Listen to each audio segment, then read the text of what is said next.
বন্ধুরা, আজকে তোমাদের জন্য ফুলকপির একটি অন্যরকম রেসিপি নিয়ে চলে এসেছি।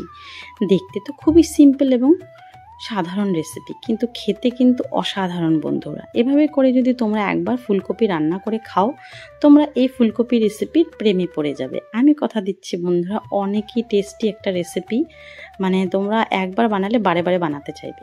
তো হ্যালো বন্ধুরা, আমি মনা রান্নাঘরে তোমাদেরকে অনেক অনেক ওয়েলকাম এবং ভালোবাসা। আশা করছি তোমরা খুব ভালো আছো। এভাবেই তোমরা সবসময় ভালো থাকো আর সবসময় আমার পাশে থাকো। তো দেখো, আমি একটা ফুলকপির রেসিপি বানাতে চলেছি। সেটার জন্য দেখো, আমি সাদা তেল দিয়ে নিয়েছি আর ফুলকপিটাকে আমি আগে থেকে ডুমো ডুমো করে কেটে ধুয়ে রেখেছিলাম। তারপর দেখো, ফুলকপিটা তেলের মধ্যে দিয়ে দিলাম। তারপর হচ্ছে গিয়ে এখন দেবো গিয়ে নুন আর হলুদ গুঁড়ো আর নুন দিয়ে যদি তোমরা এভাবে ফুলকপিটাকে সুন্দর করে রোস্ট করে ফ্রাই করে রান্না করো, তাহলে দেখবে এমনি যদি তেলে দিয়ে রান্না করো, ডাইরেক্ট ফোড়নের মধ্যে যদি ফুলকপিটা দিয়ে রান্না করো, যেরকম স্বাদটা হবে, তোমরা যদি এভাবে করে আলাদা করে ভাজা করে তারপরে তোমরা যে কোনো রান্না করো, অনেকটাই আলাদা টেস্ট হবে। তো তারপর দেখো, সেদিকে ভাজা হচ্ছে ফুলকপিটা, এদিকে আমি কিছু রেডি করে নেব। তো আমি এখানে টুকরো লম্বা টুকরো করে হচ্ছে গিয়ে টমেটো ইউজ করব। তো তোমরা চাইলে অন্যরকমভাবে করতে পারো, বাট আমি এটা লাস্টের দিকে ইউজ করব। আমি এটা ফোড়নে দিচ্ছি না আর কি, এটা আমি লাস্টের দিকে দেবো। তার জন্য আমি এরকম বড় বড় করে ডুমো করে লম্বা করে কেটে নিয়েছি। তারপর দেখো, আমি এখানে পেঁয়াজ রসুন ইউজ করছি। আমি রসুনটাকে ছুলে নিচ্ছি। আর হচ্ছে গিয়ে আমি সাইডে পেঁয়াজ নিয়ে নিয়েছি।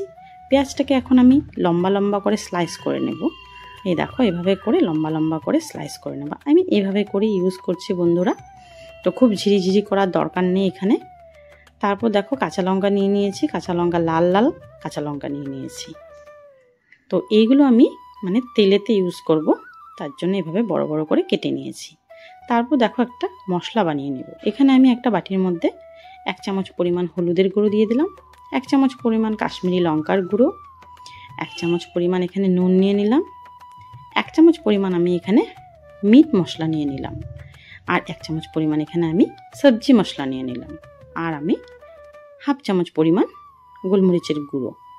এখানে একটু জল দিয়ে এটাকে ভালো করে মিশিয়ে একটু জল দিয়ে একটা সুন্দর পেস্ট বানিয়ে নেব।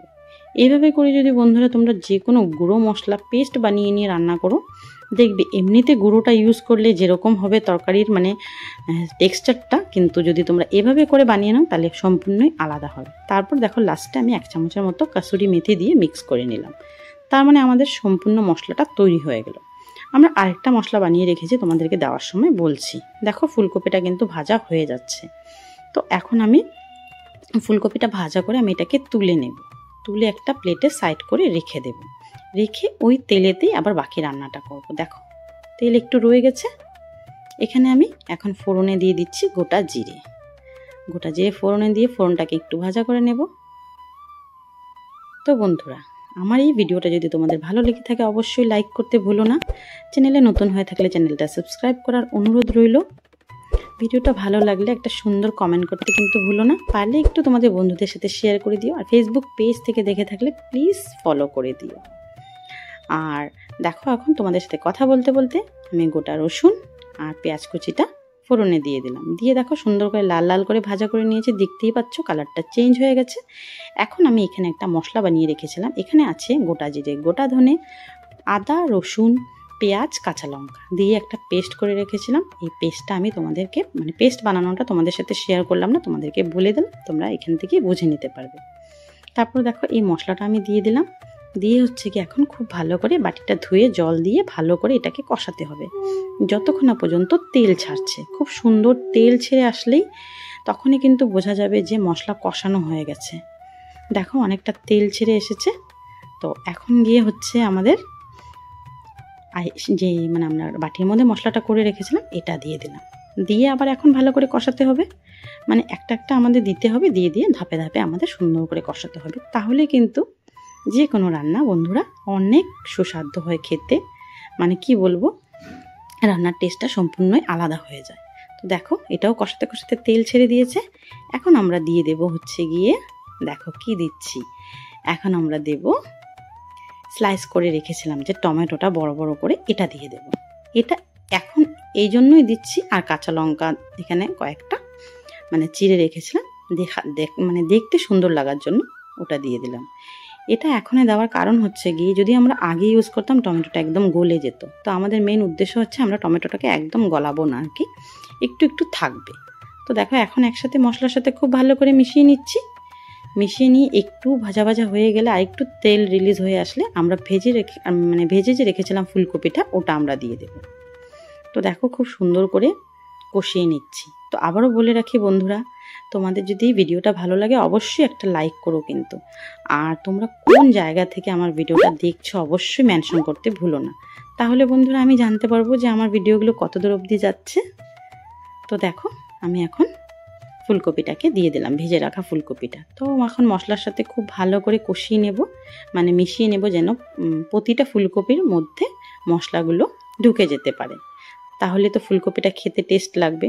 আর যদি এখনই আমরা জল ইউজ করে দিই তাহলে কিন্তু ভালো লাগবে না। তো এভাবে করে একটু কষিয়ে নিই। দেখো খুব সুন্দর মিশে গেছে, আরও তেল ছেড়ে দিয়েছে, আর একটু মানে ঝোলঝোল ভাব এসে গেছে। তো এখন মোটামুটি আমাদের রান্নাটা হয়ে গেছে।